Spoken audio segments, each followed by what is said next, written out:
ഇന്ന് നമുക്ക് ചക്ക വരട്ടുന്നത്. പഴുത്ത ചക്ക നമ്മൾ പല രീതിയിലും തിന്നാറുണ്ടല്ലോ. പഴുത്ത് ചുളയായിട്ട് കഴിക്കും. ഇതുകൂടാതെ കൂടുതൽ കാലം വയ്ക്കാൻ വേണ്ടി നമുക്ക് ചക്ക വരട്ടി വയ്ക്കാം. ചക്ക വരട്ടി എന്നാണ് പറയാറ്. ഇതിന് നമ്മൾ സാധാരണയായിട്ട് ഉപയോഗിക്കുന്നത് വരിക്കച്ചക്കയാണ്. വരിക്കച്ചക്ക നമുക്ക് പഴുത്ത് നല്ല പഴുത്ത വരിക്കച്ചക്ക എടുത്ത് മുറിച്ച് ചക്ക വരട്ടാൻ പറ്റും. പഴഞ്ചക്കയും ചക്ക വരട്ടി ഉണ്ടാക്കാൻ പറ്റുന്നതാണ്. അത് പക്ഷേ കുറച്ചുകൂടി വരിക്കച്ചക്കയുടെ അത്ര എളുപ്പമല്ല. കാരണം നമ്മളെ അരിപ്പ പോലുള്ള ഇതിൽ നമ്മൾ പഴഞ്ചക്കയുടെ കുരുവൊക്കെ കളഞ്ഞിട്ട് അതിൻ്റെ ആ ഇത് നന്നായിട്ട് ക്രഷ് ചെയ്തെടുക്കണം. നമ്മളെ കൈ കൊണ്ട് ഇങ്ങനെ ക്രഷ് ചെയ്താൽ മതി. എന്നിട്ട് അപ്പം അതിൻ്റെ ആ ജ്യൂസ് പോലത്തെ ഇത് താഴോട്ട് വീഴും. ഇത് എടുത്ത് ശർക്കരയൊക്കെ ഉപയോഗിച്ച് വരട്ടാം. പക്ഷേ അത് കുറച്ചും കൂടി ഒരു വെള്ളം കൂടിയ ഇതായിരിക്കും. പൊതുവേ പഴഞ്ചക്കയിൽ വെള്ളം കൂടുതലല്ലേ. എന്നാലും വരിക്കച്ചക്ക അങ്ങനെയല്ല. അതും വരിക്കച്ചക്ക പലതരത്തിലുള്ള ചക്കകളുണ്ട്. തേൻ വരിക്ക പോലെ നല്ല മധുരമുള്ള ചക്കയ്ക്ക് ശർക്കരയുടെ അളവ് വളരെ കുറയ്ക്കാം.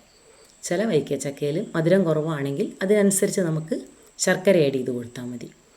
അപ്പം ചക്ക ചുളകളാക്കി അതിൻ്റെ കുരുവും ചവിണിയൊക്കെ പോക്കിയതിന് ശേഷം ഒരു കുക്കറിലിടുക.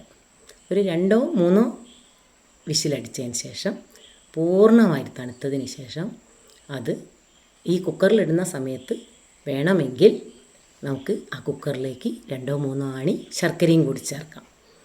അപ്പം ഒന്ന് വെള്ളമായിട്ട് വരും. ഒരു ചെറിയ ശർക്കരയുടെ ആ വെള്ളവും കൂടി അതിലേക്ക് ആവും. ആ വെള്ളത്തിലാണ് തണുത്തതിന് ശേഷം നമ്മൾ മിക്സിയിലിട്ട് ചക്ക നന്നായിട്ട് അരച്ചെടുക്കണം.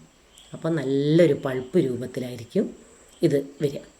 ഇതിനെ നമുക്ക് അതേ കുക്കറിൽ തന്നെ വീണ്ടും ഇട്ടിട്ട് നന്നായിട്ട് ഇളക്കിയെടുക്കുക. കുറച്ച് ഒരു 1/4 മണിക്കൂർ സമയം വേണം. ചക്ക അങ്ങനെ വെള്ളം മഴക്കാലത്ത് മാത്രം ചക്കയിലൊരു വെള്ളം ഉണ്ടാവും. അത് നമ്മളെ കയ്യിലേക്കൊക്കെ പൊട്ടിത്തെറിക്കാൻ സാധ്യത ഉണ്ട്.